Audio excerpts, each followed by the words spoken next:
News 4 Investigates is looking into some of those pop-up COVID testing sites. They may be dodging the rules.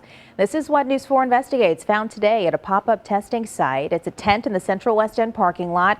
Around it, you see used COVID tests just littering the ground. Here's investigator Susan Alcori. Well, Sam, that testing site was supposed to be open, but when we got there, it was closed. We've learned neither Missouri nor Illinois are keeping watch over sites like these. The company at the center of this test site is now being investigated. At first, everything seemed all okay. Ken Haggerty stopped at Ballpark Village for a free COVID test 2 days ago. I was in and out real quick. It only took about 7 minutes, and I got my results an hour later, which was negative. The site has seen lines since it opened last week. A far cry from the Central West End location, which was closed, and the parking lot littered with used COVID tests. Both spots are run by a private company called the Center for COVID Control.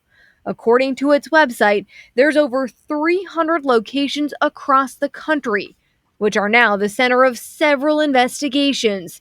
In Florida, a couple say they went to a test site, signed up, and while they waited, got an email saying they were negative, all without ever being tested. In Oregon, complaints started piling up from people who say they tested but were never sent the result, prompting the state's Department of Justice to open an investigation. I'm certainly concerned about everyone else who gets tested, and I certainly would not come back to this location again. Haggerty's results came from Doctors Clinical Laboratory.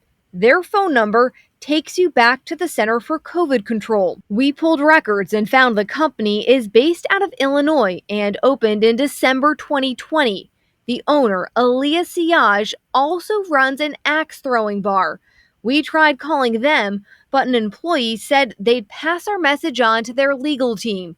So we went to the Department of Health in both Missouri and Illinois to ask about the company and learned it's not being checked by either state. According to Missouri, test sites are not required to get approval to set up. Illinois told us it doesn't regulate private businesses that provide COVID testing. We just advise them to use caution. The Better Business Bureau is now warning people to be careful. Once you go and they have your personal information, you have no idea what they're doing with that. They're looking into the Center for COVID Control after getting dozens of complaints, saying that they had gone to get testing and they weren't getting their test result. They are an F rating, and it's due to the complaints that they have and the no response to those complaints. Some state investigators are looking into the company. The Attorney General's office in Illinois says it received at least 7 complaints. Missouri tells us there haven't been any. We need all the tests we can get, but we need them to be reliable. The Center for COVID Control runs 4 test sites in the St. Louis area, and since we started questioning the Missouri Department of Health, a spokesperson just told us the department will now look into the company for possibly breaking federal rules. We've learned businesses that provide free COVID tests can get upwards of $100 a test in federal funding.